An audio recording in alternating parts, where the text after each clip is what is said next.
आपने अपने घर में बड़े बुजुर्गों को ये कहते सुना होगा कि हमारे ज़माने में ये चीज़ सिर्फ 10 रुपए में मिलती थी और आज देखो इसकी क्या प्राइस हो गई है। अगर उनके इन बातों पर गौर करेंगे तो आप सोचेंगे कि ये हुआ कैसे। ये सब अचानक तो नहीं हुआ, धीरे धीरे चीज़ों के दाम बढ़ते गए और उन चीज़ों की प्राइस नई लेवल पर आ गई है। इसे इन्फ्लेशन इफ़ेक्ट कहते हैं। इन्फ्लेशन की वजह से गुड्स एंड सर्विसेज के दाम बढ़ते हैं, यानी महंगाई बढ़ती है और आपके पैसों की परचेसिंग पावर कम हो जाती है, यानी आपके पैसों की वैल्यू कम हो जाती है। अगर आप कोई चीज़ 100 रुपये में खरीद रहे हैं तो 2 से 3 सालों बाद वो चीज़ 100 रुपये में नहीं खरीद पाओगे, क्योंकि इन्फ्लेशन के कारण वो चीज़ की कीमत आपको बढ़ी हुई मिलेगी। इन शॉर्ट, इन्फ्लेशन के कारण आपकी परचेसिंग पावर कम हो जाती है। इसलिए आज आपके पास जो 100 रुपये है वो फ्यूचर में मिलने वाले 100 रुपये के वैल्यू से ज़्यादा है। इसलिए इन्फ्लेशन को समझना और इसे बीट करना, यानी इन्फ्लेशन रेट से ज़्यादा रिटर्न कमाना बहुत ज़रूरी होता है।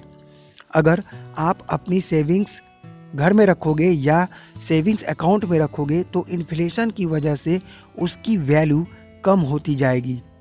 तो आपके घर के बुजुर्गों ने 100 रुपये घर में वैसे ही रखे होते तो आज उन 100 रुपये की वैल्यू क्या होती ये आपको भी पता है।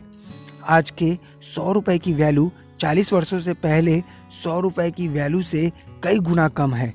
इससे बचने के लिए आपको अपने पैसे इन्वेस्ट या निवेश करने होंगे और इस तरह से इन्वेस्ट करना होगा जिसमें टैक्स और बाकी चार्जेस पे करने के बाद उस इन्वेस्टमेंट का एनुअल रिटर्न इन्फ्लेशन रेट से ज़्यादा होना चाहिए।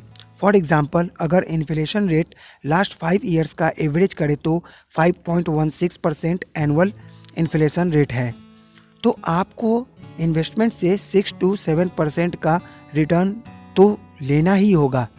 जब आपकी इन्वेस्टमेंट 5% रिटर्न देगी तो वो आपका ब्रेक इवन पॉइंट, मतलब 5% रिटर्न कमा कर भी आपको ना प्रॉफिट होगा ना लॉस होगा, क्योंकि इन्फ्लेशन रेट 5% है। और अगर आपको अपने निवेश पर 5% से कम रिटर्न मिल रहे हैं तो इनडायरेक्टली आप लॉस में हो। इन्फ्लेशन रेट के ऊपर आपको जितना रिटर्न मिलेगा वो आपका रियल रिटर्न होगा। तो इन्फ्लेशन को बीट करने के लिए आपको अपने पैसों को इस तरह से निवेश करना होगा जिससे आपका रिटर्न इन्फ्लेशन रेट को बीट करके अच्छे रिटर्न दे सके। इन्फ्लेशन रेट से ज़्यादा रिटर्न पाने के लिए आप अलग अलग इन्वेस्टमेंट इंस्ट्रूमेंट में निवेश कर सकते हैं, जैसे exchange traded fund, real estate, stock market, mutual fund etcetera. लेकिन इन सभी इन्वेस्टमेंट इंस्ट्रूमेंट को रिटर्न फिक्स्ड नहीं होते, इसलिए किसी भी इंस्ट्रूमेंट में निवेश के पहले आपको इसका अच्छा खासा एनालिसिस करना होगा। फॉर एग्ज़ाम्पल, आपको स्टॉक मार्केट में इन्वेस्ट करने के लिए आपको कंपनी, इंडस्ट्री, इकोनॉमी एक्सेट्रा इन चीज़ों का डिटेल्स में एनालिसिस करना होगा और साथ ही साथ आपको उस इन्वेस्टमेंट को pros and cons and risk and rewards भी देखने होंगे। इन्फ्लेशन को बीट करने के लिए और अच्छे रिटर्न लाने के चक्कर में लोग किसी भी अरे गहरे लोकल स्कीम्स में इन्वेस्टमेंट करते हैं जो शॉर्ट टर्म में लोगों को अच्छी रिटर्न और पैसे डबल करने का वादा करते हैं। और हम देखते हैं कि हमारे आसपास भी ऐसे स्कीम चल रहे हैं। इंडिया में ऐसे फेक इन्वेस्टमेंट आते रहते हैं और लोगों को ज़्यादा रिटर्न कमाने के चक्कर में इनमें फंस जाते हैं। अगर कोई कंपनी आती है और आपको ज़्यादा रिटर्न या पैसे डबल करने का वादा करती है तो पहले चेक करें कि वो लीगल कंपनी है या नहीं और इतने ज़्यादा रिटर्न कैसे दे रही है, और ऐसे फेक स्कीम से आप दूर रहें तो ही ज़्यादा अच्छा होगा। तो इस सीरीज़ में हम स्टॉक मार्केट को कवर करने वाले हैं और आगे चलकर हम म्यूचुअल फंड और दूसरे इंस्ट्रूमेंट को भी कवर करेंगे।